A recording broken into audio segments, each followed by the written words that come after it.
আরেকটা সমস্যা আছে, যখন আমরা কোরআন এবং হাদিস থেকে এই যে আহলে হাদিসের ফজিলতগুলো বর্ণনা করছি, তখন এক শ্রেণীর মানুষ দেখবেন তারা উঠে তখন বলছে, আরে এই যে কোরআন আর হাদিসে যে আহলে হাদিসের ফজিলত বর্ণনা করা হয়েছে, এই আহলে হাদিস তোমাদের মতো লা মাযহাবী আহলে হাদিস নয়।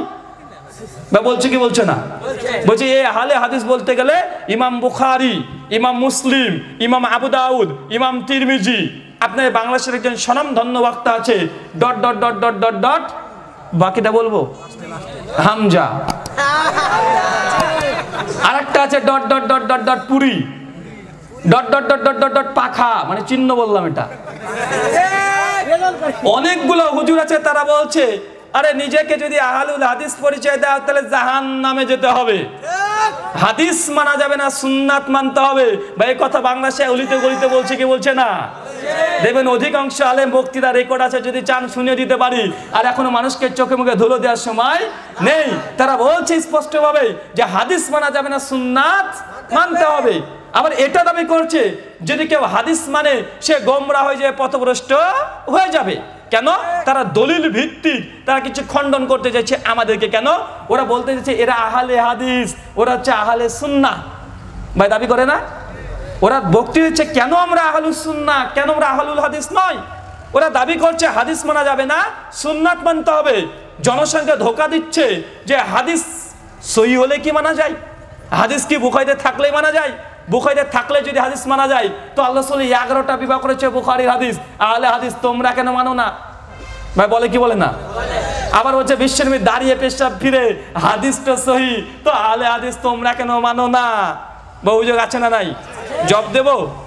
অ্যান্টিভেনাম না জবাব দিলে এগুলো হয় না। কেন? ওই যে ভাই আগে বলেছি অ্যান্টিভেনাম ছেড়ে এদের কানের মধ্যে কিছু ঢুকবে না, তাই শুধু অ্যান্টিভেনাম জবাব। যারা এই অভিযোগ করছে যতগুলো বক্তা, তাদের প্রত্যেকের বক্তৃতা শুনেছি, একটাই দাবি যে হাদিস মানা যাবে না, সুন্নাত মানতে হবে। তাদেরকে প্রশ্ন করেন ভাই হাদিস কাকে বলে, তাদের উত্তর আসবে আল্লাহ রাসূলের কথা, আল্লাহ রাসূলের কাজ, আল্লাহ রাসূলের সমর্থন। এই তিনটে জিনিসকে বলে হাদিস। বা আপনারা জানেন কি জানেন না? জানেন তো। সুন্নাত কাকে বলে? তাদের কথা অনুযায়ীও সুন্নাত হচ্ছে ওই কর্মকে বলে যে কাজটা বিশ্বনবী করেছে সেটাকেই সুন্নাত বলে। বা সুন্নাত কাকে বলে? আল্লাহ রাসূল যে কাজ করেছেন সেটা তো সুন্নাত। তাদের দাবি হাদিস মানা যাবে না, সুন্নাত মানতে হবে। এবার তাদেরকে পাল্টাই অ্যান্টিভেনাম আপনি দেন যে আল্লাহ রাসূলের কর্ম কাজটা যদি সুন্নাত হয় তো আল্লাহ রাসূল 11টা বিভাগ করেছে, এটাই সুন্নাত, তো রাহিমান। সুন্নাত কি? যেটা আল্লাহ রাসূল করেছেন। ওই যে হাদিস মানা যাবে না, সুন্নাত মানতে হবে। তো আল্লাহ রাসূল যে কাজ করেছেন সেটাই সুন্নাত, তো তোরাই 11টা বিভাগ করে দেখা, আমাকে বলিস কে? আল্লাহ রাসূল দাঁড়িয়ে পেশাব ফিরাচ্ছেন, এটা কর্ম, কর্মটাই সুন্নাত, তো তোমরা দাঁড়িয়ে পেশাব ফিরো। কথা বুঝতে পারছেন কি? আমি বলেছি না সরিষার মধ্যে ভূত আছে, টেনে টেনে বের করতে গেলে দেখবেন তাদের সমস্ত কিছু ফর্সা হয়ে যাবে, আর বলবে যে ভারত থেকে ডেকে নিয়ে আসলাম, ফিতনা করছে। ভাই ফিতনা আমরা শুরু করেছি? ভাই এই অভিযোগ আমরা করেছি না তারা করেছে? তারা যদি অভিযোগ করে আমরা জবাব দিতে পারি কি পারি না? আর তারা অভিযোগ করেছে আমরা জবাব দিচ্ছি। অভিযোগ করবো না, জবাব দেবো না, পরিষ্কার কথা। অভিযোগ করা বন্ধ করে দাও, আমরা জবাব দিব না, আমরা কোরআন হাদিস থেকে বয়ান করে ছেড়ে দেবো।